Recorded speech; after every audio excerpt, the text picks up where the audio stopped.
নমস্কার। ভারতে 2027 সালের জনগণনা শুরু হতে চলেছে। এই জনগণনাটি বিশেষ হতে চলেছে কারণ এটি ডিজিটাল মাধ্যমে পরিচালিত হবে। প্রথম ধাপে গৃহতালিকা প্রস্তুতিকরণ এবং গৃহ গণনা অর্থাৎ প্রতিটি পরিবারের তালিকা তৈরি ও গণনা সম্পাদিত হবে এবং দ্বিতীয় ধাপে জনসংখ্যা গণনা পরিচালিত হবে। প্রথম ধাপটি সম্পর্কে একটু আলোচনা করা যাক। এই ধাপে নির্ধারিত গণনাকারীরা বাড়ি বাড়ি গিয়ে সেগুলোর সম্পর্কে তথ্য সংগ্রহ করবেন। তবে এইবার এই প্রক্রিয়াটি স্ব-গণনা পোর্টালের মাধ্যমেও সম্পন্ন করা সম্ভব। পরিবারের প্রধান অথবা তার হয়ে পরিবারের অন্য যে কোনো সদস্য এই পোর্টালে গিয়ে তাদের বাড়ি এবং সেখানে উপলব্ধ বিভিন্ন সুযোগ সুবিধা সংক্রান্ত বিস্তারিত তথ্য পূরণ করতে পারেন। অনুগ্রহ করে লক্ষ্য রাখবেন যে একটি পরিবারের জন্য শুধুমাত্র একটি মোবাইল নম্বর ব্যবহার করে লগইন করা যাবে এবং তথ্যটি অবশ্যই পরিবারের প্রধান অথবা তার হয়ে পরিবারের অন্য যে কোনো সদস্য এই পোর্টালে গিয়ে তাদের বাড়ি এবং সেখানে উপলব্ধ বিভিন্ন সুযোগ সুবিধা সংক্রান্ত বিস্তারিত তথ্য পূরণ করতে পারেন। অনুগ্রহ করে লক্ষ্য রাখবেন যে একটি পরিবারের জন্য শুধুমাত্র একটি মোবাইল নম্বর ব্যবহার করে লগইন করা যাবে এবং তথ্যটি অবশ্যই পরিবারের প্রধানের পক্ষ থেকে প্রদান করতে হবে। একবার কোনো মোবাইল নম্বর স্ব-গণনার জন্য রেজিস্টার হয়ে গেলে সেটি আর অন্য কোনো পরিবারের ক্ষেত্রে ব্যবহার করা যাবে না। একবার নথিভুক্ত করার পর পরিবারের প্রধানের নাম পরিবর্তন করা সম্ভব নয়।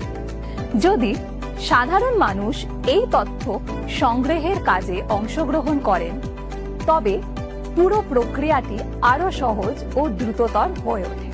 এটি একটি অন্যান্য উদ্দেশ্য সাধন করে। স্ব-গণনা একটি বিশেষ সুবিধা। কোনো নির্দিষ্ট রাজ্য বা কেন্দ্রশাসিত অঞ্চলের গৃহ তালিকাভুক্তকরণের কাজ শুরু হওয়ার 15 দিন আগে এটি উপলব্ধ করা হবে।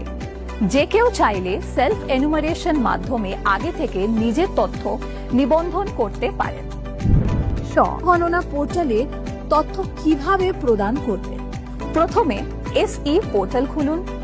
এরপর আপনার রাজ্য বা কেন্দ্রশাসিত অঞ্চল নির্বাচন করুন এবং ক্যাপচাটি পূরণ করুন। এরপর ওয়েলকাম স্ক্রিনটি আপনাকে পরবর্তী ধাপগুলোর বিষয় নির্দেশনা দেবে। পরিবারের প্রধান উদাহরণস্বরূপ এখানে হলেন সুশীলা দেবী। তার নাম ও মোবাইল নম্বর দিলেন। আপনার পছন্দের ভাষাটি বেছে দিন। এরপর একটি ওটিপির মাধ্যমে যাচাইকরণ সম্পন্ন হয়। পুরো প্রক্রিয়াটি নিরাপদ এবং অত্যন্ত সহজ। জেলা এবং নিকটতম ল্যান্ডমার্ক নির্বাচন করা আবশ্যক।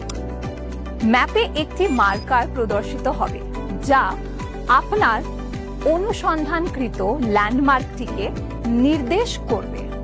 এবার আপনি মার্কারটিকে টেনে আপনার সেভ করুন এবং পরবর্তী পর্যায়ে এগিয়ে যানে ক্লিক করুন। এরপর গৃহ তালিকা প্রস্তুতিকরণের